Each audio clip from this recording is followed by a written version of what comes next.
আল্লাহু আকবার। আল্লাহ তাআলা কত নিয়ামত রাজি রেখেছেন। দুনিয়ার আপনি আনাচে কানাচে যান, যেখানেই যাবেন সেখানে আল্লাহ তাআলার অপরূপ নিদর্শন রেখে দিয়েছেন। আল্লাহ তাআলা যুগে যুগে নিদর্শনগুলো রেখে দেন। আপনি মিশর জাদুঘরে যদি যান, ওখানে গেলে দেখতে পাবেন ফেরাউনের লাশ হয়ে আছে। আল্লাহ তাআলা তার কোরআনুল কারিমে বলছেন যে আমি ওর লাশটাকে সংরক্ষণ করেছি, কিয়ামত পর্যন্ত সংরক্ষণ করে রাখবো। এবং জার্মানির কিছু ফরেনসিক বিভাগ ওর এই লাশটাকে অ্যানালাইজ করেছে, রিজনিং করেছে, করে দেখলো, আশ্চর্য, অবাক হয়ে গিয়েছে। এবং অনেকেই ওইখানেই কালিমা পড়ে মুসলমান হয়ে গিয়েছে। ফরেনসিক বিভাগের বিজ্ঞানীরা দেখলো যে এই লাশ মানে প্রায় 3000 বছর এই লাশটাকে আল্লাহ তাআলা প্রিজার্ভ করে রেখেছেন। সুবহানাল্লাহ। কিন্তু আমরা এখন দেখি একটা লাশ বেশি দিন থাকে না, অল্প দিনেই 10-12 দিনেই পচে গলে এটা নষ্ট হয়ে যায়। অনেক সময় দেখা যায় যে বিভিন্ন জায়গায় আমরা দেখি যে ফ্রিজিং লাশ গাড়ি, ওটার ভিতর লাশ রাখা হয়, তবুও অনেক কিছু দিয়ে ওইটাকে মেজারমেন্ট করে রাখা হয় লাশটা, তবুও পচে যায়। কিন্তু যে আল্লাহ তাআলা 3000 বছর ফেরাউনের লাশটাকে প্রিজার্ভ করে রেখেছেন, সে আল্লাহর জন্য আমরা আরেকবার পড়ছি সুবহানাল্লাহ। আল্লাহ তাআলা কি না পারেন। অস্ট্রেলিয়ায় একটা গাছ আছে, আপনারা দেখেছেন কিনা জানি না। ওই গাছটা আল্লাহ তাআলার সামনে রুকু দিয়ে আছেন, রুকু এভাবে। অনেক ক্যালেন্ডারে আপনারা এটা দেখেছেন, রুকু দিয়ে আছেন। তো আল্লাহ তাআলার নিদর্শনের শেষ নেই। আল্লাহ তাআলা যেমন নিদর্শন দেখিয়েছেন, আবার অনেক জালেম গাদ্দার নাফরমানকে আল্লাহ তাআলা ধ্বংস করে দিয়েছেন। যারাই আল্লাহ তাআলার সাথে চ্যালেঞ্জ করেছে তারা দুনিয়ার ভিতরে টিকে থাকতে পারে নাই, পারবেও না।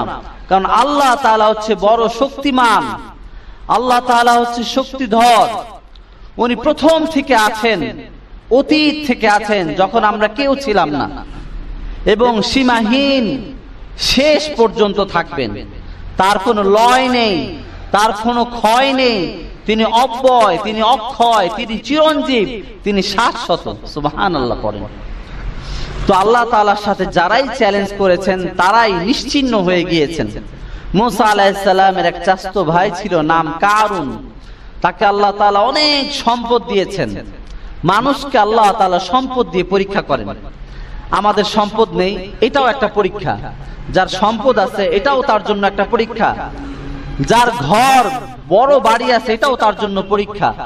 আল্লাহ তাআলা দেখেন সে কি আমার দিকে ধাবিত হয় নাকি জাহান্নামের দিকে ধাবিত হয়। তো কারুনকে যখন সম্পদ দিয়েছে, এটা কোরআনে কোট করা হয়েছে, হাদিসে এসেছে, ইতিহাসের গ্রন্থে এসেছে, কারুনের যে সম্পদের চাবি, সেই চাবি বহন করত শক্তিশালী কয়েকজন পুরুষ। আল্লাহু আকবার। তো মুসা বলল, কারুন তুমি যাকাত দাও, আল্লাহর জন্য যাকাত দাও। কারুন বলল, এটা তো আমি আমার ইন্টেলেকচুয়াল বুদ্ধি দিয়ে, আমার বুদ্ধিমত্তা দিয়ে আমি এই সম্পদ অর্জন করেছি। নাউজুবিল্লাহ। আমি এই যাকাত তোমার আল্লাহর রাস্তায় দিব না। এভাবে কয়েকবার বলার পর মুসা বলল, আল্লাহর আযাব তোমাকে গ্রেফতার করবে, তুমি যাকাত দাও। কারুন বলল, তোমার আল্লাহর আযাব পারলে নিয়ে আসো। চ্যালেঞ্জ করলো আল্লাহ তাআলার সাথে। আল্লাহ তাআলার সাথে যারাই চ্যালেঞ্জ করেছে তাদেরকে আল্লাহ তাআলা নিশ্চিহ্ন করে দিয়েছেন। সাথে সাথে মাটি কারুনকে গ্রাস করতে শুরু করলো। প্রথম তার পা টাকনু পর্যন্ত ডেবে যায়। কারুন মনে করেছে আমি বেঁচে যাব। আঁটু পর্যন্ত মাটি তাকে গ্রাস করে ফেললো। কারুন তাও মনে করেছে আমি বেঁচে যাব। কিন্তু যখন বুক পর্যন্ত, গলা পর্যন্ত ডেবে যায়, তখন কারুন বলে, হে মুসা আমাকে বাঁচাও, আমার সম্পদ আমি তোমার আল্লাহর নামে দিয়ে দিব। কারুন বলল, না, এখন তোমার সময় শেষ, সময় আউট অফ কন্ট্রোল, এখন আর তোমাকে বাঁচানো যাবে না। আজও পর্যন্ত কারুন 1 বিঘা জমিনের ভিতরে ডাবতে থাকবে। আল্লাহ তাআলার সাথে চ্যালেঞ্জ কখনোই আল্লাহ তাআলা বরদাস্ত করেন না। শয়তান আল্লাহ তাআলাকে সাথে চ্যালেঞ্জ করলো যে ওয়া ইন্নাকা লাআলা সিরাতিম মুস্তাকিম ওয়া সিরাজাম মুনীরা। أما بعد فقد قال الله تعالى في كلامه المجيد وفي فرقانه الحميد أعوذ بالله من الشيطان الرجيم بسم الله الرحمن الرحيم قل هو الله أحد الله الصمد لم يلد ولم يولد ولم يكن له كفوا أحد إن الله وملائكته يصلون على النبي يا أيها الذين آمنوا صلوا عليه وسلموا تسليما اللهم صل على سيدنا مولانا محمد وعلى آل سيدنا مولانا محمد প্রথম শুরুতেই মহান আল্লাহ তাআলা দরবারে শুকরিয়া জ্ঞাপন করছি। তার জ্ঞাতার্থে আমরা তাকে বেশি বেশি শুকরিয়া জ্ঞাপন করে মহান আল্লাহ তাআলা দরবারে হৃদয় নিংড়ানো ভালোবাসা জানাচ্ছি। হৃদয়ের সমস্ত ভালোবাসাটুকু আল্লাহর সামনে আমরা হাজির করছি, পেশ করছি। হৃদয়ের গহীন থেকে, হৃদয় নিংড়ানো অন্তরস্থল থেকে আল্লাহ তাআলার জন্য আমরা ভালোবাসা নিবেদন করছি। কেননা আল্লাহ তাআলা এত সুন্দর চমৎকার একটি দিন দিয়েছেন আমাদেরকে। আল্লাহ তাআলা সূরা কুরাইশে বলছেন লিইলাফি কুরাইশ ইলাফিহিম রিহলাতাশ শিতাই ওয়াস সাইফ, আমি তোমাদেরকে যেমনি শীত দিয়েছি ঠিক তেমনি ভাবে গরম দিয়েছি। এই যে শীত, এখন কার্তিক মাস, অগ্রহায়ণ মাস চলছে, এই শীতের মৌসুম। শীত যখন আসে তখন ওই গরমের ভিতরে যেমন আমরা ফ্যান চালাই, এসি চালাই, তো ঠিক এই শীতে আমরা আমাদের গায়ে কম্বল দেই, আমাদের গায়ে জ্যাকেট দেই, মাফলার দেই। এই যে শীত, গ্রীষ্ম, হেমন্ত, বর্ষা, এই যে ঋতুগুলো সব আল্লাহ তাআলার একটা কারিশমা, আল্লাহ তাআলা একটা কারিগর, অনুভব করতে হবে। আমরা বীজ অঙ্কুরিত করে আসি গাছের ভিতরে, কিন্তু আমরা জানি না ওই বীজের নিচে কি আছে। কিন্তু আল্লাহ তাআলা ওই বীজটাকে সুন্দর করে পরিপক্ক করে একটা আম গাছ বানায়। আমরা তাও জানি না ওই আম গাছের ফল মিষ্টি হবে নাকি টক হবে। আল্লাহ তাআলা আমাদের এই রুচির সাথে মিলিয়ে এই আম গাছটা আম ফলন দেন আল্লাহ তাআলা। আমরা জানি যে রাজশাহী জেলাতে বিশাল বড় আমের বাগান পাওয়া যায়। ওখান থেকে আমাদের বাংলাদেশের সব জেলাতে আম সাপ্লাই হয়, বিশাল আমের বাগান, আপনারা গেলে দেখবেন। তো এই আমের বাগানগুলো পরিচর্যা করছেন, এই আমের বাগানগুলোকে আম দিয়ে ভরে দিচ্ছেন কে?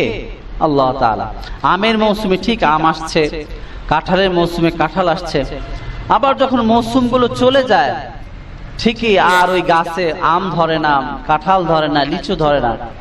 এই সব কিছু আল্লাহ তাআলা ব্যালেন্স দিয়ে এই বসুন্ধরাকে আল্লাহ তাআলা সুন্দর করে অনুপম সৌন্দর্য দিয়ে ঢেলে সাজিয়েছেন। সুবহানাল্লাহ। আমরা যখন সুন্দর সরিষা ক্ষেতের দিকে যাই, সরিষা ক্ষেত দেখলেই আমাদের চোখটা জুড়িয়ে যায়, আমাদের অন্তরটা জুড়িয়ে যায়। আমরা যখন সাগরের দিকে যাই, সাগরের পানির এই গর্জন তর্জন, ঝর্ণার ছলাৎ ছলাৎ যেই শব্দগুলো আমাদের মনে একটা আনন্দ দোলা দেয়। এই সব কিছু সৃষ্টি করেছেন মহান আল্লাহ তাআলা। এজন্য আল্লাহ তাআলা সূরা মারিয়ামে বলছেন, কুল লাউ কানাল বাহরু মিদাদান লিকালিমাতি রাব্বি লানাফিদাল বাহরু ক্বাবলা আন তানফাদা কালিমাতু রাব্বি ওয়ালাউ জিনা বিমিসলিহি মাদাদা। সুবহানাল্লাহ পড়েন। আল্লাহ তাআলা বলছেন যে এই পুরো পৃথিবীর সমস্ত গাছ যদি কলম বানিয়ে দেওয়া হয়, আর গাছের পাতাকে যদি খাতা বানিয়ে দেওয়া হয়, আর এই কলমের কালি যদি সমুদ্র, যত সমুদ্র আছে আমরা দেখছি, আটলান্টিক মহাসমুদ্র, বঙ্গোপসাগর, কৃষ্ণ সাগর, ভূমধ্য সাগর, আরব সাগর, কত বড় বড় সাগর, বিশাল বিশাল পানি, সবকিছু যদি কলমের কালি বানিয়ে দেওয়া হয়, আর এই গাছ যদি কলম বানিয়ে দেওয়া হয়, আর আল্লাহ তাআলার নিয়ামত রাজি লিখতে থাকো, সব যদি লিখে শেষ করে দেওয়া হয়, গাছ শুকিয়ে যাবে, গাছের কলম শেষ হয়ে যাবে, ক্ষয় হয়ে যাবে, পানি শুকিয়ে যাবে, কিন্তু আল্লাহ তাআলার নিয়ামত রাজি লিখে শেষ করা যাবে না। আল্লাহু আকবার। আল্লাহ তাআলা কত নিয়ামত রাজি রেখেছেন। দুনিয়ার আপনি আনাচে কানাচে যান, যেখানেই যাবেন সেখানে আল্লাহ তাআলার অপরূপ নিদর্শন রেখে দিয়েছেন। আল্লাহ তাআলা যুগে যুগে নিদর্শনগুলো রেখে দেন। আপনি মিশর জাদুঘরে যদি যান, ওখানে গেলে দেখতে পাবেন ফেরাউনের লাশ শুয়ে আছে। আল্লাহ তাআলা তার কোরআনুল কারিমে বলছেন যে আমি ওর লাশটাকে সংরক্ষণ করেছি, কিয়ামত পর্যন্ত সংরক্ষণ করে রাখবো। এবং জার্মানির কিছু ফরেনসিক বিভাগ ওর এই লাশটাকে অ্যানালাইজ করেছে, রিজনিং করেছে, করে দেখলো, আশ্চর্য, অবাক হয়ে গিয়েছে, এবং অনেকেই ওইখানেই কালিমা পড়ে মুসলমান হয়ে গিয়েছে। ফরেনসিক বিভাগের বিজ্ঞানীরা দেখলো যে এই লাশ মানে প্রায় ৩০০০ বছর এই লাশটাকে আল্লাহ তাআলা প্রিজার্ভ করে রেখেছেন। সুবহানাল্লাহ। কিন্তু আমরা এখন দেখি একটা লাশ বেশি দিন থাকে না, অল্প দিনেই ১০-১২ দিনেই পচে গলে এটা নষ্ট হয়ে যায়। অনেক সময় দেখা যায় যে বিভিন্ন জায়গায় আমরা দেখি যে ফ্রিজিং লাশ গাড়ি, ওটার ভিতর লাশ রাখা হয়, তবুও অনেক কিছু দিয়ে ওইটাকে মেজারমেন্ট করে রাখা হয় লাশটা, তবুও পচে যায়। কিন্তু যে আল্লাহ তাআলা ৩০০০ বছর ফেরাউনের লাশটাকে প্রিজার্ভ করে রেখেছেন, সেই আল্লাহর জন্য আমরা আরেকবার পড়ছি সুবহানাল্লাহ। আল্লাহ তাআলা কি না পারেন। অস্ট্রেলিয়ায় একটা গাছ আছে, আপনারা দেখেছেন কিনা জানি না, ওই গাছটা আল্লাহ তাআলার সামনে রুকু দিয়ে আছেন, রুকু এভাবে, অনেক ক্যালেন্ডারে আপনারা এটা দেখেছেন, রুকু দিয়ে আছেন। তো আল্লাহ তাআলার নিদর্শনের শেষ নেই। আল্লাহ তাআলা যেমন নিদর্শন দেখিয়েছেন, আবার অনেক জালেম গাদ্দার নাফরমানকে আল্লাহ তাআলা ধ্বংস করে দিয়েছেন। যারাই আল্লাহ তাআলার সাথে চ্যালেঞ্জ করেছে, তারা দুনিয়ার ভিতরে টিকে থাকতে পারে নাই, পারবেও না। কারণ আল্লাহ তাআলা হচ্ছে বড় শক্তিমান, আল্লাহ তাআলা হচ্ছে শক্তিধর। উনি প্রথম থেকে আছেন, অতীত থেকে আছেন, যখন আমরা কেউ ছিলাম না, এবং সীমাহীন শেষ পর্যন্ত থাকবেন। তার কোনো লয় নেই, তার কোনো ক্ষয় নেই। তিনি অব্যয়, তিনি অক্ষয়, তিনি চিরঞ্জীব, তিনি শাশ্বত। সুবহানাল্লাহ পড়েন। তো আল্লাহ তাআলার সাথে যারাই চ্যালেঞ্জ করেছেন, তারাই নিশ্চিহ্ন হয়ে গিয়েছেন। মুসা আলাইহিস সালামের এক চাচাতো ভাই ছিল, নাম কারুন। তাকে আল্লাহ তাআলা অনেক সম্পদ দিয়েছেন। মানুষকে আল্লাহ তাআলা সম্পদ দিয়ে পরীক্ষা করেন। আমাদের সম্পদ নেই, এটাও একটা পরীক্ষা। যার সম্পদ আছে, এটাও তার জন্য একটা পরীক্ষা। যার ঘর, বড় বাড়ি আছে, এটাও তার জন্য পরীক্ষা। আল্লাহ তাআলা দেখেন সে কি আমার দিকে ধাবিত হয় নাকি জাহান্নামের দিকে ধাবিত হয়। তো কারুনকে যখন সম্পদ দিয়েছে, এটা কোরআনে কোট করা হয়েছে, হাদিসে এসেছে, ইতিহাসের গ্রন্থে এসেছে, কারুনের যে সম্পদের চাবি, সেই চাবি বহন করত শক্তিশালী কয়েকজন পুরুষ। আল্লাহু আকবার।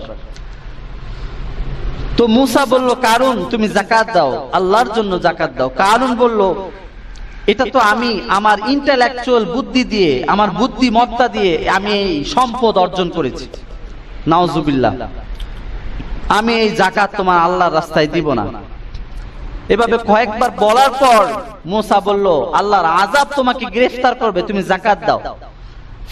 কারুন বলল, তোমার আল্লাহর আযাব পারলে নিয়ে আসো, চ্যালেঞ্জ করলো আল্লাহ তাআলার সাথে। আল্লাহ তাআলার সাথে যারাই চ্যালেঞ্জ করেছে তাদেরকে আল্লাহ তাআলা নিশ্চিহ্ন করে দিয়েছেন। সাথে সাথে মাটি কারুনকে গ্রাস করতে শুরু করলো। প্রথম তার পা টাকনু পর্যন্ত ডেবে যায়। কারুন মনে করেছে আমি বেঁচে যাব, আঁটু পর্যন্ত মাটি তাকে গ্রাস করে ফেললো। কারুন মনে করেছে আমি বেঁচে যাব, কিন্তু যখন বুক পর্যন্ত গলা পর্যন্ত ডেবে যায় তখন কারুন বলে, হে মুসা আমাকে বাঁচাও, আমার সম্পদ আমি তোমার আল্লাহর নামে দিয়ে দিব। কারুন বলল, না, এখন তোমার সময় শেষ, সময় আউট অফ কন্ট্রোল, এখন আর তোমাকে বাঁচানো যাবে না। আজও পর্যন্ত কারুন এক বিঘত জমিনের ভিতরে ডাবতে থাকবে। আল্লাহ তাআলার সাথে চ্যালেঞ্জ কখনোই আল্লাহ তাআলা বরদাস্ত করেন না। শয়তান আল্লাহ তাআলাকে সাথে চ্যালেঞ্জ করলো যে ওয়া ইন্নাকা লাআলা সিরাতিম মুস্তাকিম, আমি তোমার ভালো বান্দাদেরকে ফুসলিয়ে কুমন্ত্রণা দিয়ে আমি আমার দলে ভিড়াবো, অর্থাৎ জাহান্নামের দিকে ভিড়াবো। আল্লাহ তাআলা বলেন, না, আমি তোর চ্যালেঞ্জকে গ্রহণ করলাম। যারা আমার ভালো বান্দা, যারা অনুশোচনা অনুতপ্ত হয়ে তওবা করবে, আমি তাদেরকে মাফ করে দেব, তুই কি করবি? সুবহানাল্লাহ। এইজন্য আল্লাহ তাআলার সাথে চ্যালেঞ্জ চলে না। আজও এই পৃথিবীতে অনেকে চ্যালেঞ্জ করেছেন। আপনারা জানেন যে ব্রাজিলের একজন রাজনৈতিক ব্যক্তি, উনি চ্যালেঞ্জ করলেন যে আমার এই রাজনৈতিক জীবনে কখনো আমি হারিনি কোন ভোটে, তো এবারের ভোটেও আমাকে ঈশ্বরও আমাকে হারাতে পারবে না। তো ওই বছরে সে কোন এক আত্মায়ের গুলিতে নিহত হয়েছেন। তো অহংকার, চ্যালেঞ্জ কখনোই ভালো কিছু বয়ে আনে না। ফেরাউন চ্যালেঞ্জ করলো, আমি খোদা, আমাকে তোমরা সবাই মানো। আল্লাহ তাআলা বললেন, কি তুই আমার সাথে চ্যালেঞ্জ করলি? আল্লাহ তাআলা আপনারা সবাই জানেন, একদম প্রসিদ্ধ ঘটনা, বালু কাদা পানির ভিতরে গহ্বরে তাকে মেরে ফেলছে আল্লাহ তাআলা। তো ফেরাউন নিশ্চিহ্ন হয়ে গিয়েছে। নমরুদ ইব্রাহিম আলাইহিস সালামের সাথে ভিলেন ছিল, উনিও নিজেকে খোদা দাবি করেছেন।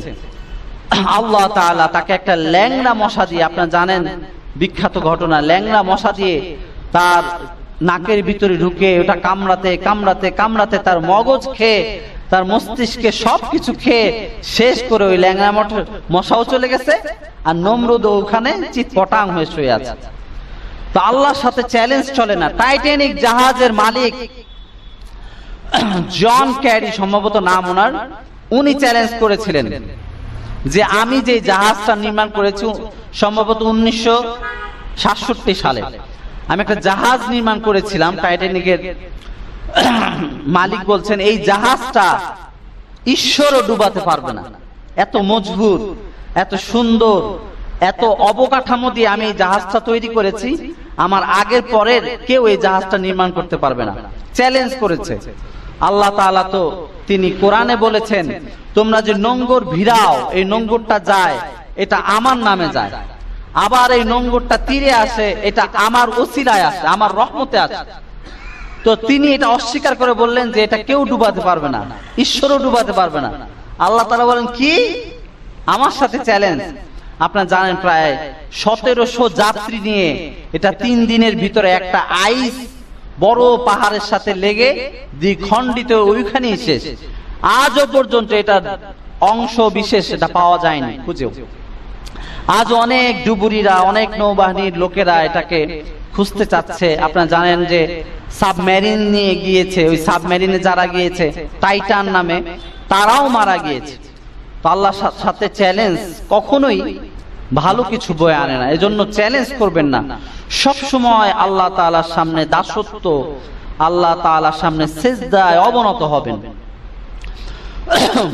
ইসলামে কখনো কটাক্ষ করবেন না। আজকে আমরা ইসলাম নিয়ে, আল্লাহ নিয়ে কটাক্ষ করি, নবীর চরিত্র নিয়ে আমরা বাজে মন্তব্য করি, এটাও ভালো কিছু বয়ে আনে না। আপনারা প্রায় দেখেছেন যে কোরআন শরীফকে নর্থ সাউথে একটা ছেলে, প্রায় নাম হচ্ছে পল্লব নাকি একটা নাম, অপূর্ব পাল, উনি কোরআন শরীফের পাতা ছিঁড়ে ছিঁড়ে ওখানে লাথি মারছেন, নাউজুবিল্লাহ। এটা দেখার মতো না, নৃশংস অমানবিক আচরণ করেছে। ওকে জেলে রেখেছে। পরে একটা স্টেটমেন্ট দেখলাম, এক সাংবাদিক বলল যে অপূর্ব পাল মানসিকভাবে ভারসাম্যহীন, অসুস্থ। তো এইভাবে ইসলামকে যারাই মাটির নিচে গেড়ে ফেলতে চেয়েছে তারাই ধ্বংস হয়েছে, কিন্তু ইসলাম ফুরফুর করে আকাশের দিকে এটা সবসময় গজিয়ে উঠছে। আল্লাহ তাআলা সূরা আলে ইমরানে একটি উদাহরণ দিচ্ছেন, একটা উপমা দিচ্ছেন চারা বীজের সাথে। মাসালুল লাযীনা ইউনফিকুনা আমওয়ালাহুম ফি সাবিলিল্লাহ কামাসালি হাব্বা, যে ইসলামটা হচ্ছে একটা চারা বীজের মতো। কেউ যদি ইসলামটাকে মাটির ভিতরে গেড়ে দিতে চায় তাহলে এটা মাটির ভিতরে গাড়া যাবে না, এটা আরো শাখা প্রশাখা হয়ে উপরের দিকে ফুলে ফেঁপে উঠতে থাকবে। আল্লাহু আকবার পড়েন। তো আমি যেই আয়াতে কারিমা তেলাওয়াত করেছি আপনাদের সামনে, আপনাদের সবার পরিচিত একটি সূরা, সূরাতুল ইখলাস, আপনাদের অনেকের মুখস্থ আছে। রাসূল করিম সাল্লাল্লাহু আলাইহি ওয়াসাল্লাম এই সূরাটিকে বড্ড বেশি ভালোবাসতেন। উনি ফজরের আগে যে 2 রাকাত নামাজ, ওই নামাজেও সুন্নত নামাজে সূরা কাফিরুন পড়তেন প্রথম রাকাতে, এবং দ্বিতীয় রাকাতে সূরা ইখলাস পড়তেন। সুবহানাল্লাহ। আবার তিনি মাগরিবের নামাজে সূরা কাফিরুন পড়তেন, দ্বিতীয় রাকাত সূরা ইখলাস পড়তেন, এবং বেতেরের নামাজেও কাফিরুন পড়তেন, সাব্বিহ ইসমা রাব্বি আল্লাহ পড়তেন, এবং শেষে কুল হুয়াল্লাহ পড়ে শেষ করতেন। এই সূরার অনেক মর্তবা আছে, শানে নুজুল আছে, ওজিফা আছে। এবং রাসূল করিম সাল্লাল্লাহু আলাইহি ওয়াসাল্লাম যখন ব্যথা পেতেন, বিচ্ছু কামড়াতো, তখন তিনি এই সূরা কুল হুয়াল্লাহ পড়ে ফু দিতেন। একবার ওনার হাতে বিচ্ছু কামড়ালো, উনি ব্যথায় জর্জরিত হয়ে বিচ্ছুকে লানত দিতে শুরু করলো, লানা আকরাব লিআকরাব। তখন আম্মা জান আয়েশাকে বললেন, আয়েশা তুমি গরম পানি করো। গরম পানি করলেন আর বললেন আমার হাতে ঢালো। আর রাসূল করিম সাল্লাল্লাহু আলাইহি ওয়াসাল্লাম পড়তে থাকলেন কুল হুয়াল্লাহু আহাদ আল্লাহুস সামাদ লাম ইয়ালিদ ওয়া লাম ইউলাদ। সুবহানাল্লাহ। সাথে সাথেই তার ব্যথা সেরে গেল।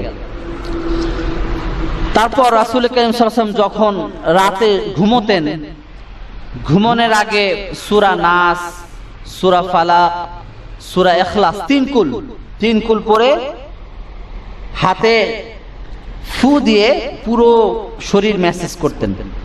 এটা করলে আপনার জিন ভূত, কোন অশরীরী আত্মা, বোবা জিন আপনার কাছে ধারেও আসতে পারবে না।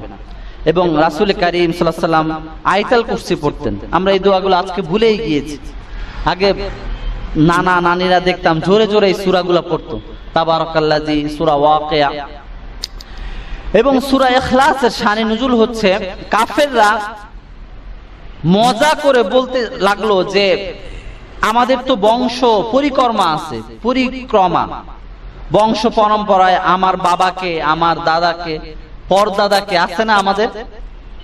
তোরা মজা করে বলতে লাগলো যে হে মুহাম্মদ, তোমার আল্লাহরও কি এরকম বাপ দাদা আছে? নাউজুবিল্লাহ। তখন আল্লাহ তাআলা এই সূরাটি নাযিল করেন, কুল হুয়াল্লাহু আহাদ আল্লাহুস সামাদ। কুল মানে হে নবী আপনি বলে দেন, কুল হুয়াল্লাহ, আল্লাহ তাআলা এক। কুল হুয়াল্লাহু আহাদ, আল্লাহ কে? এক। আল্লাহ অদ্বিতীয়, আল্লাহ সমকক্ষ কেউ নেই। আল্লাহুস সামাদ লাম ইয়ালিদ ওয়া লাম ইউলাদ, আল্লাহ তাআলা কাউকে জন্ম দেয়নি আর তিনিও জন্ম কারো কাছ থেকে নেননি। ওয়া লাম ইয়াকুল লাহু কুফুয়ান আহাদ, তার সমকক্ষ কেউ নেই। আল্লাহ তাআলা সমকক্ষ কেউ আছে বলেন? আল্লাহ তাআলার সামনে আমরা সবাই অসহায়, সবাই তার সামনে ভিক্ষার মতো মাংতে থাকি, চাইতে থাকি, সাহায্যের জন্য তার সামনে পড়ে থাকি। কিন্তু আল্লাহ তাআলা কি কারো সামনে পড়ে থাকে? আল্লাহ হচ্ছে সব রাজার বড় রাজা, আল্লাহ হচ্ছেন সব মালিকের সবচেয়ে বড় মালিক আল্লাহ তাআলা। এজন্য আল্লাহ তাআলা বলেন কুল হুয়াল্লাহু আহাদ, হে নবী আপনি বলে দেন আমি এক, আমি আল্লাহ এক। আল্লাহ এক। আল্লাহ নামটা হাজার বছর ধরে কত নবীরা ডেকেছেন আল্লাহ, কত ওলিরা ডেকেছে আল্লাহ, কত শহীদরা ডেকেছেন আল্লাহ। আমরা আজও ডাকি, আমরা ডাকি না? আমরা জিকিরের সময় কি বলি? সুবহানাল্লাহ, আলহামদুলিল্লাহ, লা ইলাহা ইল্লাল্লাহ, আল্লাহু আকবার। সবগুলোর ভিতরে কার নাম? আল্লাহর নাম। আজান যখন দেয় মুয়াজ্জিন, কার নাম? আল্লাহু আকবার। আল্লাহ সবচেয়ে বড়। এই নামের স্ট্রেংথ, এই নামের এনার্জি এত বেশি যে আপনি এই নাম বললে আপনার ভিতরে একটা বারুদের মতো আগুন জ্বালাময় একটা জিনিস কাজ করবে। আপনারা জানেন যে ভারতের কর্ণাটকে কিছু বছর আগে এক মেয়ে, মুস্কান নামে এক মেয়ে, সে কলেজে যাচ্ছিল বাইক নিয়ে। তো অনেক ছেলেরা, তারা ওই সনাতনী ধর্ম, তারা মিছিল করতেছিল জয় রাম জয় রাম বলে। ওই মেয়েটাকে কলেজে ঢুকতে দিবে না, মানে মুসলমানদেরকে তারা হ্যায় করবে, নেগলেক্ট করবে। ওই মেয়ে একাই যে বলতে শুরু করো আল্লাহু আকবার, আল্লাহু আকবার, আল্লাহু আকবার। ওই আল্লাহু আকবারের ধ্বনিতে পুরো ভারত না, পুরো বিশ্ব কেঁপে উঠেছিল। সুবহানাল্লাহ পড়েন। আল্লাহু আকবারের একটা এনার্জি আছে, আল্লাহু আকবারের ধ্বনির ভিতরে একটা স্ট্রেংথ আছে, একটা সাহস আছে, একটা আগুন আছে। এখনো যদি আমরা আল্লাহু আকবার নারায়ে তাকবীর বলে ঝাঁপিয়ে পড়ি, তাহলে ওই ইসলাম বিদ্বেষী বিরোধীরা তাদের দাঁত ভাঙ্গা জবাব আমরা মাঠে ময়দানে দিতে পারবো ইনশাআল্লাহ। এই আল্লাহু আকবারের ধ্বনি হযরত ওমর রাদিয়াল্লাহু আনহু দিয়েছিলেন। হযরত ওমর রাসূলকে বললেন, হে রাসূল, আলাইসা নাবিয়ুন হক, আপনি কি সত্য নবী নন? রাসূল বললেন, অবশ্যই। আবার জিজ্ঞেস করলেন। ওমর রাদিয়াল্লাহু আনহু খুব গরম সাহাবী ছিলেন, আমরা খুতবাতেও পড়ি আসাদুন নাস, খুব গরম। তো ওমর বললেন, আলাসনাল দ্বীনুল হক, এই আমাদের যে দ্বীন প্রতিষ্ঠা হয়েছে এটা কি সত্য না? নবী বলেন, অবশ্যই সত্য। তারপর শেষ প্রশ্ন করলেন যে আলাইসাল কুরআনা হাক্কুন, কিতাবুন হাক্কুন, যে আমাদের যে কোরআন এটা কি সত্য নয়? রাসূলুল্লাহ সাল্লাল্লাহু আলাইহি ওয়াসাল্লাম বলেন, অবশ্যই সত্য। তখন ওমর বললেন, যদি সবই সত্য হয় তাহলে ঘরের ভিতরে কেন ইসলাম নিয়ে আমরা বাইরে বের হব ইনশাআল্লাহ। ওই দিন ওমর রাদিয়াল্লাহু আনহু কিছু সাহাবীদেরকে নিয়ে আল্লাহু আকবার নারায়ে তাকবীর বলতে বলতে কাবার গিলাফ ধরেছে। আবু জাহেল, উতবা, সাইবা ওই দিন কেউ সাহস পায়নি ওই ওমর রাদিয়াল্লাহু আনহুর মিছিলকে থামিয়ে দিতে, আন্দোলনকে থামিয়ে দিতে। আল্লাহু আকবার করেন। আজও বাংলার জমিনে আমরা আল্লাহু আকবার বলে যদি আমরা যে কোনো কাজ ইসলাম বিদ্বেষী, নাস্তিক বিদ্বেষী যদি হাসিল করতে চাই, আল্লাহু আকবার ধ্বনি দিয়ে আমরা ওইটা আমাদের কাজটাকে আমরা সমাধান করতে পারবো। কিন্তু ওই ঈমান এখন আর পাওয়া যায় না। ওই ঈমান ভোঁতা হয়ে গিয়েছে, ওই ঈমান নিভে গেছে। আমাদের অন্তরে আলো নেই। এখন আমাদের অন্তরে আলোকিত করতে হবে। এই কোরআন আমাদেরকে আলোর পথে নিয়ে যায়। এই কোরআন আমাদেরকে ভিতরে যেমন আলো, ঠিক কোরআনটাও আলো। কোরআন এসেছে আমাদেরকে আলোর পথ দেখাতে। নবী আমাদের অন্ধকার যুগ থেকে আলোর দিকে নিয়ে গিয়েছেন। এজন্য এই লা ইলাহা ইল্লাল্লাহটা, আল্লাহ শব্দটা যেন তেন শব্দ নয়, এটা একটা বারুদ, এটা একটা আগুন, এটা একটা জ্বালাময়ী আন্দোলন। সুবহানাল্লাহ পড়েন। আপনারা জানেন যে রাশিয়ার একজন রেসলার আছে, রেসলার, আপনার নাম শুনেছেন? রাশিয়ার রেসলার, বক্সার, এবং সে ফাইট করতে জানে। ওনার বাবা ওনাকে ফাইট শিখিয়েছেন। ওনার নাম হচ্ছে খাবিব আব্দুল্লাহ। আপনি ইন্টারনেটে সার্চ দিলে পাবেন খাবিব আব্দুল্লাহ। ওর জীবনে 29টা ও ফাইট করেছে। 29টা ফাইটের ভিতরে কখনো পরাজয় বরণ করেনি। এটা একটা অবাক করা বিষয়। সুবহানাল্লাহ। পৃথিবীতে এই যে মেসি, নেইমার, আমরা যত সেলিব্রিটি দেখি, কেউ না কেউ পরাজয় বরণ করেছে। যত মোহাম্মদ আলী বক্সার, তারপরে যত আমরা জানি আর কি, সবার একটা পরাজয় আছে। ওর ভিতরে কোনো পরাজয় নাই। ও ছোটবেলায় ও ভাল্লুকের সাথে মারামারি করত, ভাল্লুক বাঘ ওদের সাথে মারামারি করত। এবং ওর যে কোচ বস ছিল ওর বাবা, তো ও একটা ফাইটে যাবে, তো সবসময় ও ছিল মুসলমান, আলহামদুলিল্লাহ মাশাআল্লাহ সবসময় ওর মুখে লেগেই থাকে আল্লাহু আকবার। হাবিব আব্দুল্লাহ খুব সুন্দর শক্ত, ওর এক একটা বজ্র মুষ্টি হচ্ছে বারুদের মতো, বিস্ফোরণের মতো আঘাত করে, যে এক একটা বক্সারের গায়ে, খুব শক্তিশালী লোক। ও যখন স্টেজে যাচ্ছিল, তো এক আমেরিকান বক্সার, ওর নাম হচ্ছে কর্নর, ও ওকে আঘাত করছে, আরে তোমাদের আল্লাহ তোমাদের নবী ভুয়া, এরকম একটা খারাপ কথা বলছে।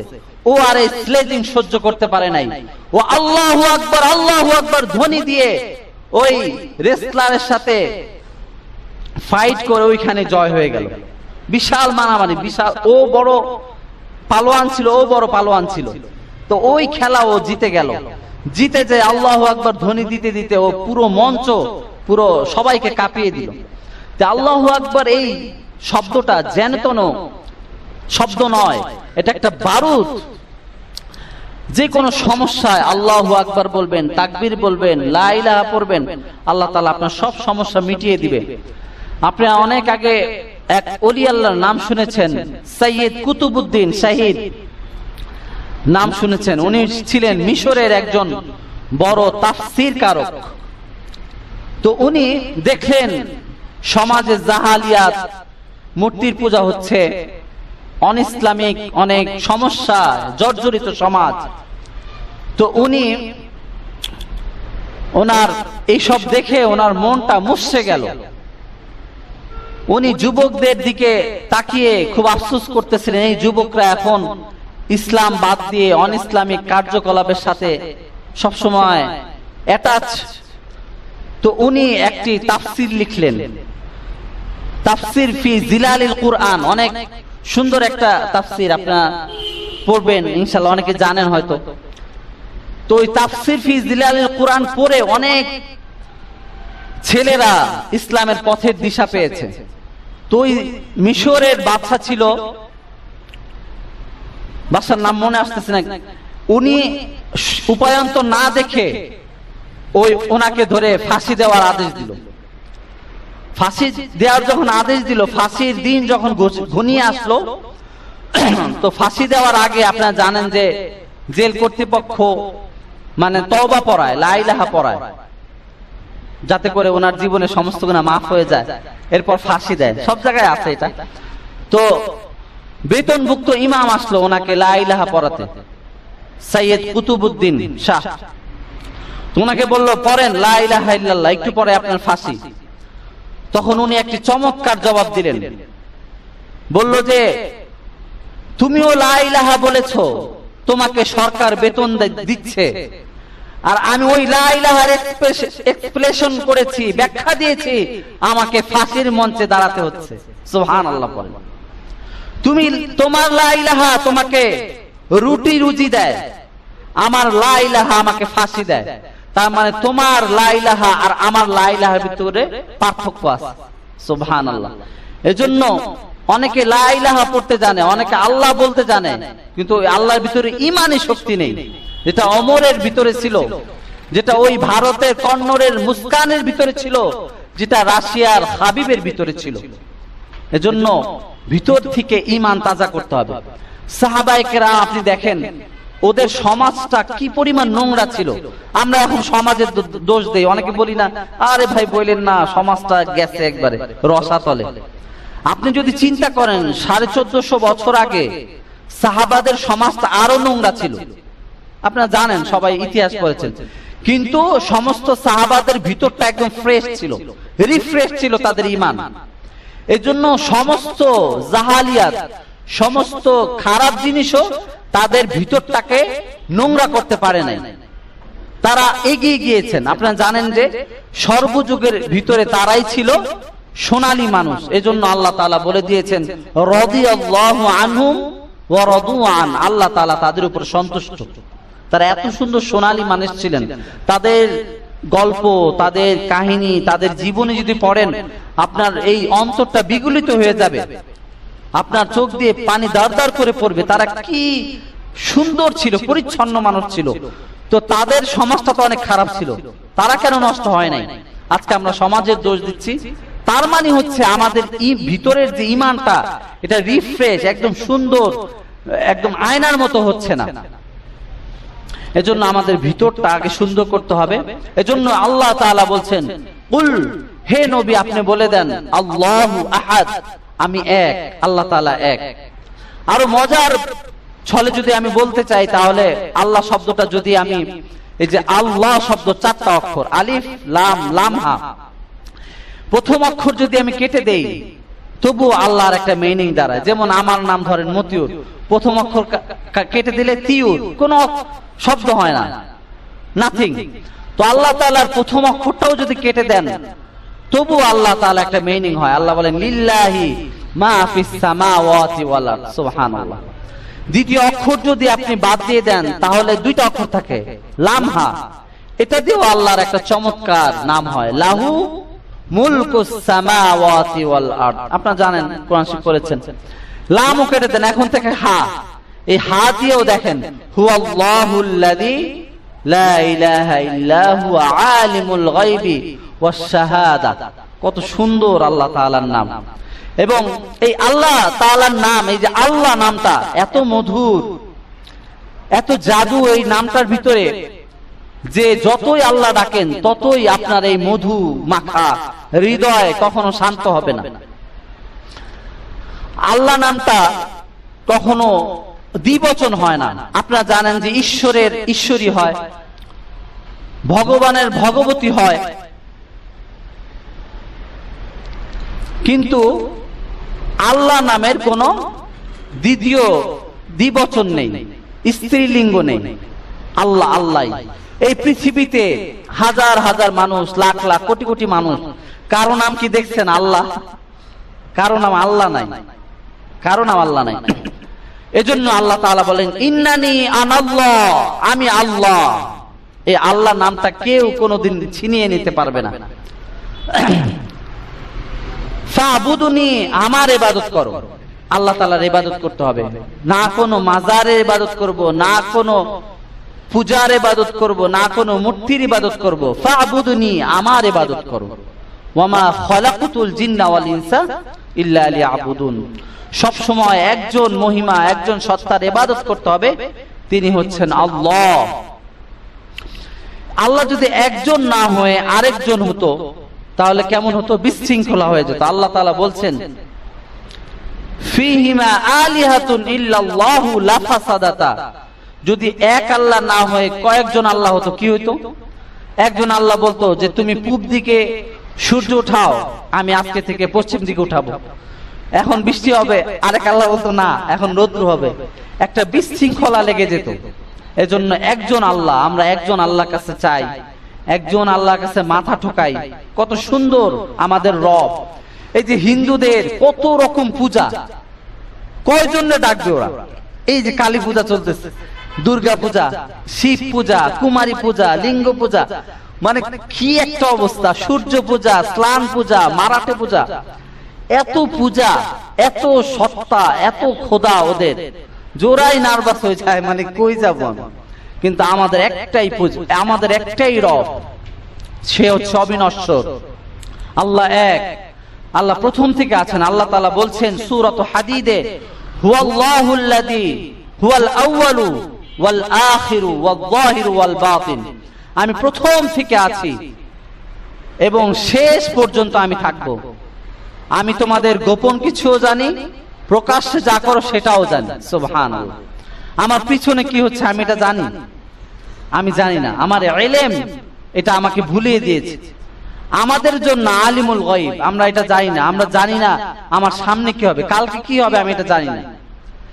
এবং 10 দিন আগে আমি কি খেয়েছি, বা 2 দিন আগে আমি আমার ব্রেকফাস্ট কি করেছি আমার মনে নেই। কিন্তু আল্লাহ তাআলার ইলম বিশাল বড়। আল্লাহ তাআলা বলেন যে বিশাল বড় সাগর, এই সাগরে যদি একটা চড়ুই পাখি একটু চঞ্চুতে পানি, সুয়ের মতো একটু পানি, যতটুকু পানি ওই ততটুকু ইলম আমি পুরো বিশ্বের ভিতরে ছড়িয়ে দিয়েছি। আর এই যে সাগর দেখছো, মহাসাগর, এটা হচ্ছে আমার জ্ঞান, আমার ইলম। কত বড় আল্লাহ তাআলার জ্ঞান। এই জন্য সবসময় বলবেন, হে আল্লাহ, আপনার উত্তম পরিকল্পনা আমার জন্য দান করুন, আপনি যেটা ভালো মনে করেন সেটা দান করুন। আমরা আল্লাহর চেয়ে বেশি বুঝি অনেক সময়। এজন্য যে কোনো সমস্যায়, যে কোনো যন্ত্রণা, যে কোনো ভেজাল, যে কোনো গ্যাঞ্জাম যখনই পড়ে যাবেন, তখনই আপনি নামাজে দাঁড়িয়ে আল্লাহ তাআলার মনোনিবেশ হবেন, আল্লাহ তাআলার সাথে মাশওয়ারা করবেন। রাসূল সাল্লাল্লাহু আলাইহি ওয়াসাল্লাম বলেন, ইদা হাযাবাহু আমরুন সাল্লা, যখন রাসূলুল্লাহ সাল্লাল্লাহু আলাইহি ওয়াসাল্লাম বিচলিত হয়ে যেতেন, বিপদের সম্মুখীন হয়ে যেতেন, তখনই তিনি নামাজে দাঁড়িয়ে যেতেন। আমরা দাঁড়াই এবং আল্লাহ তাআলার ধারণাকে সহি করবেন। রাসূল করিম সাল্লাল্লাহু আলাইহি ওয়াসাল্লাম বলছেন যে, আনা ইনদা ওয়ান্নি আবদি বি, আল্লাহ তাআলার ধারণা আপনি যেমন করবেন ঠিক তেমনটি আপনি পাবেন। আপনি যদি ধারণা করেন না আল্লাহ মনে দিবে না, ঠিকই দিবে না। আর আপনি যদি মনে করেন না আল্লাহ দিবেই, এবং পাকা পুক্ত 100% ধারণা রাখেন, অবশ্যই আল্লাহ তাআলা ওটা দিয়ে দিবে। আল্লাহ তাআলা বলছেন যে, বান্দা যেমন ধারণা করে ঠিক আমি তার সাথে তেমন ব্যবহার করি। এজন্য ধারণা খুব ভালো রাখবেন। এজন্য আল্লাহ তাআলা বলছেন, কুল হুয়াল্লাহু আহাদ আল্লাহুস সামাদ, হে নবী আপনি বলে দেন আমি এক, আল্লাহ তাআলা এক। হযরত বেলাল রাদিয়াল্লাহু আনহু একজন হাবশী সাহাবী ছিলেন, উমাইয়া ইবনে খালফ ওনাকে মেরে মেরে পিটিয়ে পিটিয়ে, আপনারা জানেন, মার্সেল গুলো থেতলে দিয়েছে, উত্তপ্ত বালুর ভিতরে ওনাকে শুইয়ে রেখেছে। ওনার মুখ দিয়ে আল্লাহ শব্দটাও বের হচ্ছে না, উনি বলতেছেন আহাদ আহাদ আহাদ। মানে আমরা অনেক মার খাওয়ার পর, অনেক অসুস্থ হলে কি বলি, বলি না? ওই বেলাল রাদিয়াল্লাহু আনহু বাস ক্ষীণ স্বরে বলতেছে আহাদ আহাদ, আল্লাহ এক আল্লাহ এক আল্লাহ এক। এত মার খাওয়ার পরেও বেলাল রাদিয়াল্লাহু আনহুর মুখ থেকে আল্লাহ শব্দটি ছিনিয়ে নিতে পারে নাই। আজ জমিনের বুকে যারা ঈমানদার আছে, মুত্তাকি আছে, ওই নাস্তিক, মুরতাদ, ইসলাম বিদ্বেষী, তারাও যত কিছু আমাদের ট্যাগ লাগাক, আমাদের এই মন থেকে, আমাদের হৃদয় থেকে আল্লাহর নামটাকে মুছতে পারবে না ইনশাআল্লাহ। আল্লাহু আকবার। এজন্য আল্লাহ তাআলা বলেন, কুল হুয়াল্লাহু আহাদ, হে নবী আপনি বলে দেন আল্লাহ তাআলা এক, আল্লাহুস সামাদ। তারপর আল্লাহ তাআলা বলছেন আল্লাহুস সামাদ, আল্লাহ কারো মুখাপেক্ষী নন, আমরা সবার মুখাপেক্ষী। আমরা ছোটবেলায় আমরা স্যারের মুখাপেক্ষী, স্যার আমাদেরকে যদি না পড়াতো আমরা শিক্ষিত হতে পারতাম না। আমরা শিক্ষকের পদবর্জ্যে যাই, আমরা স্কুলে যাই, কোচিং করি, আমরা ঠেকা, আমরা স্যারের কাছে ঠেকা। তারপরে যখন চাকরির জীবনে যাই, বসের কাছে ঠেকা। ব্যবসার জীবনে আমরা কাস্টমারের কাছে ঠেকা। সবার কাছে আমরা মুখাপেক্ষী। আমার টাকা নেই, আমি ফেসবুকে শেয়ার দেই যে আমাকে কিছু দান করেন। হ্যাঁ, সবাই সবার কাছে ঠেকা। নাহনু আকসামু বিল্লাহ, সব মানুষ সব মানুষের কাছে ঠেকা, কিন্তু আল্লাহ কি কারো কাছে ঠেকা? আল্লাহ তাআলা বলেন, দুনিয়ার সমস্ত মানুষ একটা মাঠে ময়দানে যদি দাঁড়ায়, আর আমার কাছে যদি নারী, বাড়ি, গাড়ি, হীরা জহরত সবকিছু চাইতে থাকে, সব চাওয়া যদি আমি পূরণ করে দেই, তাহলে আমার ধন ভান্ডার থেকে, আমার যে বিশাল ভান্ডার আছে, এই ভান্ডার থেকে 1 ইঞ্চিও কমবে না। আল্লাহু আকবার পড়েন, আল্লাহু আকবার। আল্লাহু আল্লাহু আল্লাহু নাম যতই জপি ততই মধুর লাগে, নামে এত জাদু আছে কে জানি তো আগে। আল্লাহু আকবার। আল্লাহ কারো কাছে মুখাপেক্ষী নয়, আমরা সবার কাছে মুখাপেক্ষী। চাকরি, যখন চাকরির বাজারে যাই, আমরা বসকে অনুরোধ করি এই চাকরিটা আমাকে দিয়ে দেন, এই চাকরিটা না হলে আমার পরিবার পরিজন নিয়ে আমি বাঁচতে পারবো না। কিন্তু আল্লাহ তাআলা কি কারো কাছে মুখাপেক্ষী? আমরা সবাই নামাজে, দোয়ায়, সিজদায় আল্লাহর কাছে চাই, আল্লাহ আমাকে এটা দাও, ওটা দাও। আমাকে ভিসা ঠিক করে দাও, আমি ইতালি যাব, আমার সংসারে এটা নাই সেটা নাই, সবকিছু আমরা আল্লাহ তাআলাকে বলি। এজন্য আমরা সব সময় আল্লাহ তাআলার কাছে মুখাপেক্ষী। এজন্য আল্লাহ বলেন আল্লাহুস সামাদ, আমি কারো কাছে মুখাপেক্ষী নই, সবাই আমার কাছে মুখাপেক্ষী, সবাই আমার কাছে অসহায় হয়ে পড়ে থাকে। আল্লাহু আকবার। তারপর আল্লাহ তাআলা বলছেন লাম ইয়ালিদ ওয়া লাম ইউলাদ ওয়া লাম ইয়াকুল লাহু কুফুয়ান আহাদ। লাম ইয়ালিদ, আল্লাহ তাআলা কারো কাছ থেকে জন্ম নেয় নাই এবং তাকেও কেউ জন্ম দেয় নাই। সুবহানাল্লাহ। আল্লাহ হচ্ছে পবিত্র। আমরা এই যে সিজদা দেই বলি না সুবহান রাব্বিয়াল আ'লা, আল্লাহ আপনি হচ্ছেন অনেক উপরে, আপনি পবিত্রময় সত্তা। আমাদেরকে আমাদের মা বাবা জন্ম দিয়েছেন, আমাদের বাপ দাদাদেরকে জন্ম দিয়েছেন, আমাদের একটা বংশ পরম্পরা আছে, কিন্তু আল্লাহ তাআলা কোনো বংশ পরম্পরা নেই। আল্লাহ তাআলা কাউকে জন্ম দেয়নি, তাকেও কেউ জন্ম নেয়নি, সেও তাকে কাউকে জন্ম দেয়নি। এই যে ইহুদিরা বলে ওয়াকালাতিল ইয়াহুদু উযাইরুন ইবনুল্লাহ, কোরআন বলছে যে ইহুদিরা বলে উযাইর আলাইহিস সালাম আল্লাহ তাআলার ছেলে, নাউজুবিল্লাহ। খ্রিস্টানরা বলে ওয়াকালাতিন নাসারা মাসীহ ইবনুল্লাহ, ঈসা আলাইহিস সালাম একজন নবী ছিলেন। আপনারা জানেন যে রাসূল করিম সাল্লাল্লাহু আলাইহি ওয়াসাল্লামের আগে উনি আগমন করেছিলেন। আল্লাহ তাআলা ওনাকে একজন অন্যতম নবী করে প্রেরণ করেছেন এবং আকাশে আল্লাহ তাআলা ওনাকে উঠিয়ে নিয়েছেন। আবার কিয়ামতের আগে উনি আসবেন, দাজ্জাল যখন আসবে, মাসীহ মাহদী আলাইহিস সালাম আসবে, তখন আসবে ঈসা আলাইহিস সালাম। তো ওই নবীকে খ্রিস্টানরা বলে মাসীহ ইবনুল্লাহ, যে ঈসা নাকি আল্লাহর পুত্র, নাউজুবিল্লাহ। অথচ ঈসা আলাইহিস সালাম নিজেও বলেছেন, কোরআনে বলছে ইন্নানি আবদুল্লাহ, আমি আল্লাহ তাআলার কোনো সন্তান না, আমি আল্লাহ তাআলার বান্দা। কাল কিয়ামতের ময়দানে আল্লাহ তাআলা বলবেন যে তোমাকে যে খ্রিস্টান সম্প্রদায় আমার ছেলে বানিয়েছে, তুমি এটা জানো? ঈসা বলল যে আমি সবই জানি, আমি ওনাদেরকে মানা করেছি সম্প্রদায়কে যে আমি আল্লাহর বান্দা, আল্লাহর রাসূল, আমাকে ছেলে বানায়ও না। কেন তোমরা বলছো? বিচারের কাঠগড়ায় দাঁড়াতে হবে। কিন্তু মুসলমানরা ঈসাকে আমরা নবী জানি, মুহাম্মদকে নবী জানি, আল্লাহ তাআলা কোনো পুত্র নাই, আল্লাহ তাআলা কোনো কন্যা নেই।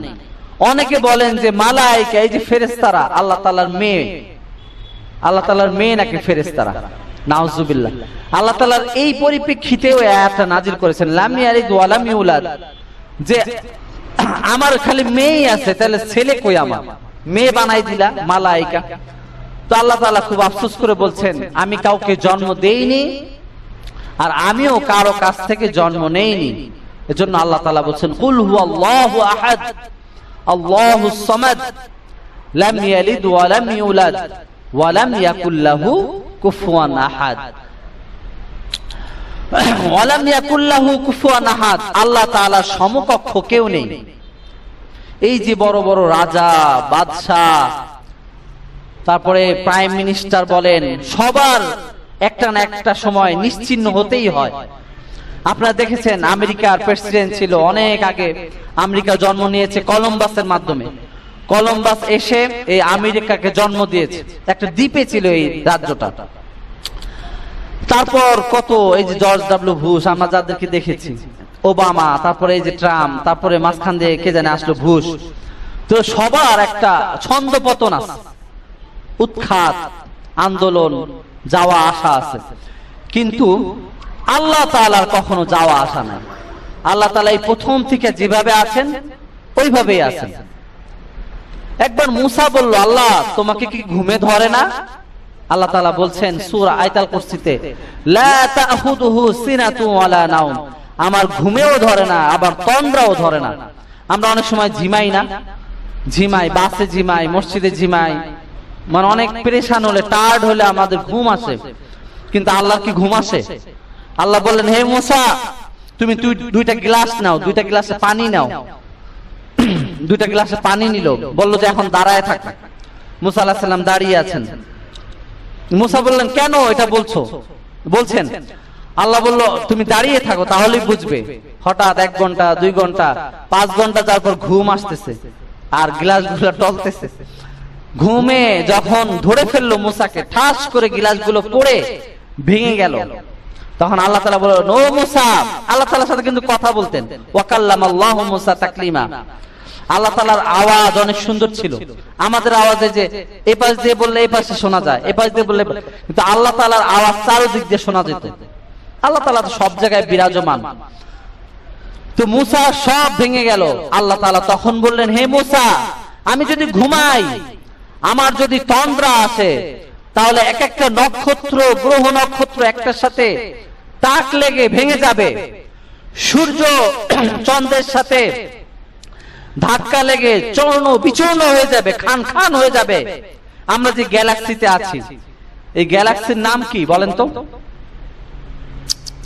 এই যে গ্যালাক্সিতে আছে, এই গ্যালাক্সির সাথে আরেকটা গ্যালাক্সিতে লেগে ভেঙে যাবে। হাজারো গ্যালাক্সি, তারা, তারকাপুঞ্জ, ব্ল্যাক হোল, আমরা যেগুলোর নাম জানি, সবকিছু ভেঙে চুরে খান খান হয়ে যাবে। এই জন্য মুসা আমি ঘুমাই না। আমি কেন ঘুমাই না? যখন আপনি ঘুমিয়ে যান, আমরা ঘুমাই না রাত্রে, ঘুমের থেকে যখন উঠে আমরা কোনো সাহায্যের জন্য আল্লাহর কাছে চাই, তো আল্লাহ তাআলা ঘুমালে হবে বলেন?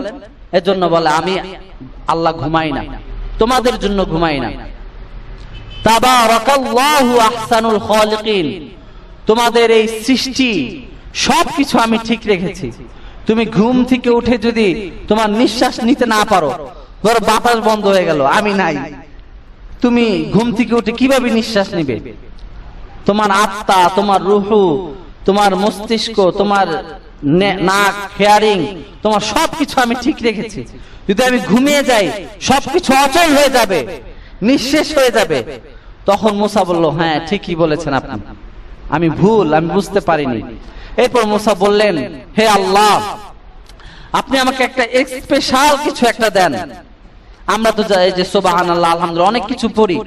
তার মুসা বললেন যে আমাকে স্পেশাল এক্সক্লুসিভ একটা কালিমা দেন, এমন একটা শব্দ দেন, এমন একটা বাক্য দেন, যেটা পড়ে আমি যেন আপনার আরো প্রিয় হতে পারি, প্রিয় থেকে প্রিয় হতে পারি, প্রিয় ভাজন, নৈকট্যশীল হতে পারি। তা আল্লাহ বলেন তুমি পড়ো লা ইলাহা ইল্লাল্লাহ। তো মুসা বলল যে আরে এটা তো সবাই পড়ে, লা ইলাহা ইল্লাল্লাহ, এটা আমরা পড়ি, আপনারা পড়েন, এটা তো সাধারণ জাতীয় কালিমা, এটা সবাই পড়ে।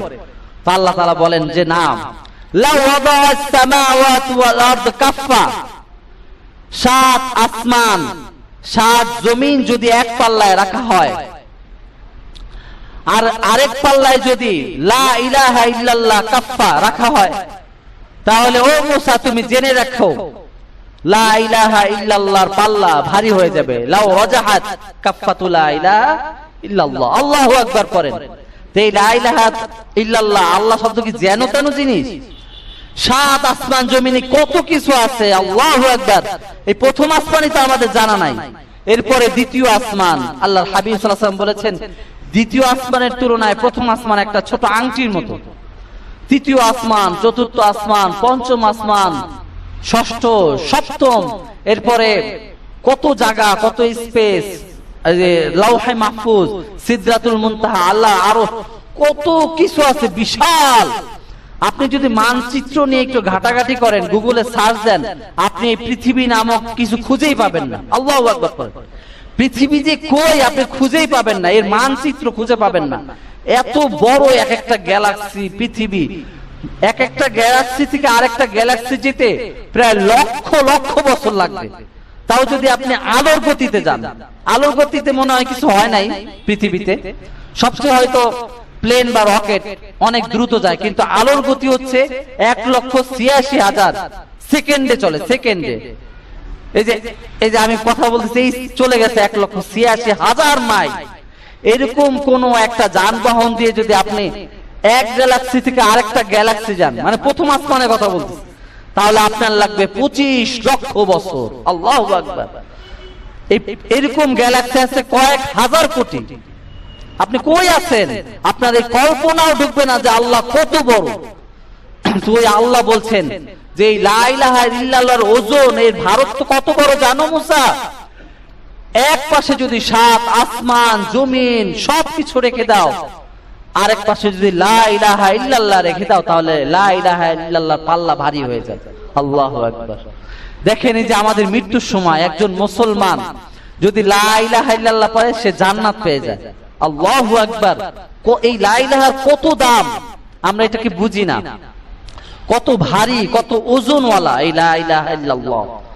এজন্য রাসূল করিম সাল্লাল্লাহু আলাইহি ওয়াসাল্লাম বলছেন, মান ক্বালা লা ইলাহা ইল্লাল্লাহ সিদকাম মিন কলবিক দাখালাল জান্নাহ। সুবহানাল্লাহ পড়েন। রাসূলুল্লাহ সাল্লাল্লাহু আলাইহি ওয়াসাল্লাম বলছেন, যে ব্যক্তি অন্তর নিয়ে ফ্রেশ হৃদয়ে একদম কোনো কিছু না লুকে সন্দেহী সাসপেশন না করে যদি লা ইলাহা ইল্লাল্লাহ খাঁটি মনে পড়তে পারে, তাকে আল্লাহ তাআলা জান্নাত দিয়ে দিবেন। সুবহানাল্লাহ। লা ইলাহা ইল্লাল্লাহ সিদকাম মিন কলবিক দাখালাল জান্নাহ, সে জান্নাত পেয়ে যাবে। এজন্য এই সূরা পড়তে রাজি আছি তো? কুল হুয়াল্লাহ, সব সময় কুল হুয়াল্লাহ পড়ব। এক সাহাবী সব সময় কুল হুয়াল্লাহ পড়তেন। কুবা পল্লীতে এক সাহাবী কুল হুয়াল্লাহ কুল হুয়াল্লাহ। তো অনেক সাহাবী এসে বললেন রাসূলকে যে আল্লাহ রাসূল উনি সব সময় নামাজে শুধু কুল হুয়াল্লাহ পড়ে। তো রাসূল ডাকলেন, বললেন যে কি ব্যাপার, তুমি নাকি কুল হুয়াল্লাহ পড়ো সব নামাজে? তো সে বলল যে এই কুল হুয়াল্লাহকে আমি অনেক বেশি ভালোবাসি। মানুষ মানুষকে ভালোবাসে না, কেউ কবিকে ভালোবাসে, কেউ দার্শনিককে ভালোবাসে, কেউ সালমান শাহকে ভালোবাসে। এই তদন্ত হচ্ছে, আল্লাহ যেন এই তদন্তটাকে আমাদের জন্য সহজ করে দেয়, আমরা যেন জানতে পারি কারা মেরেছে এই সালমান শাহকে। এই সালমান শাহর জন্য 27 জন নারী মারা গেছে আত্মহত্যা করে, নাউজুবিল্লাহ। আপনি চিন্তা করেন, একজন সেলিব্রিটি নায়ক, তাও পাপের জগতের নায়ক, ওনার জন্য 27 জন নারী মারা গিয়েছে। জানি না তাদের অবস্থা কি হবে, আল্লাহই ভালো জানেন তাদের সাথে কি ব্যবহার করবেন। তো যেটা বলছিলাম, ওই সাহাবী ভালোবাসতো কুল হুয়াল্লাহু আহাদ আল্লাহুস সামাদ লাম ইয়ালিদ, সব সময় পড়তেন। তো রাসূল বলল, সব নামাজে কি এটা পড়তে হয়? বলল যে আমি এটাকে অনেক বেশি ভালোবাসি। তখন রাসূলুল্লাহ সাল্লাল্লাহু আলাইহি ওয়াসাল্লাম বললেন যে ইউহিব্বুহু ইউদখিলুহুল জান্নাহ, তোমার এই ভালোবাসাটাই তোমাকে জান্নাতে নিয়ে যাবে। সুবহানাল্লাহ। এজন্য কার সাথে ভালোবাসবেন? আপনি কি মাইকেল জ্যাকসনকে ভালোবাসবেন, নেইমার, মেসি? আপনার ভালোবাসা হবে রাসূলুল্লাহ সাল্লাল্লাহু আলাইহি ওয়াসাল্লামের সাথে, তাহলে আপনার হাসর হবে তার সাথে। একটা হাদিস আছে, অনেক বিখ্যাত হাদিস, সুন্দর চমৎকার হাদিস, মান তাশাব্বাহা বিকওমিন ফাহুয়া মিনহুম। যার সাথে যার মহব্বত থাকবে, যার সাথে যার সাদৃশ্য থাকবে, তার সাথে তার কিয়ামত হবে। এখন দেখেন আপনাদের মনে কার সাথে আপনার মহব্বত। আপনি কি একজন সেলিব্রিটিকে ভালোবাসেন, একজন নায়ককে ভালোবাসেন, একজন গায়ককে ভালোবাসেন, নাকি আপনি রাসূলকে ভালোবাসেন, একজন সাহাবীকে ভালোবাসেন, নাকি আপনার কোরআনকে ভালোবাসেন? আপনি যাকে বেশি ভালোবাসবেন কেউ না জানুক, একজন জানেন, কি তিনি কে? আল্লাহ তাআলা জানেন। এজন্য আমাদের ভালোবাসাটাকে আবার মূলক পাঠন করে নিন। আমি আমার কোরআনকে ভালোবাসবো, আমার ইখলাসকে ভালোবাসবো, একজনকে ভালোবাসবো যে তার রশি ধরে আমি যাতে জান্নাতে যেতে পারি। হোক সে আল্লাহওয়ালা, হোক সে নবী, হোক সে রাসূল, হোক কোরআন, হোক ছোট একটা সূরা। আরেকটা মজার হাদিস, এটা বলে শেষ করে দিচ্ছি। মুয়াবিয়া ইবনে মুজানি একজন সাহাবী, অনেক ভালো একজন সাহাবী ছিলেন, অন্যতম একজন সাহাবী। সব সময় কুল হুয়াল্লাহু আহাদ আল্লাহুস সামাদ পড়তেন। উঠতে বসতে খেতে চলতে ফিরতে সব সময় কি পড়তেন? কুল হুয়াল্লাহু আহাদ আল্লাহুস সামাদ লাম ইয়ালিদ ওয়া লাম ইউলাদ ওয়া লাম ইয়াকুল লাহু কুফুয়ান আহাদ। তো রাসূলুল্লাহ সাল্লাল্লাহু আলাইহি ওয়াসাল্লাম তখন তাবুক যুদ্ধে ছিলেন।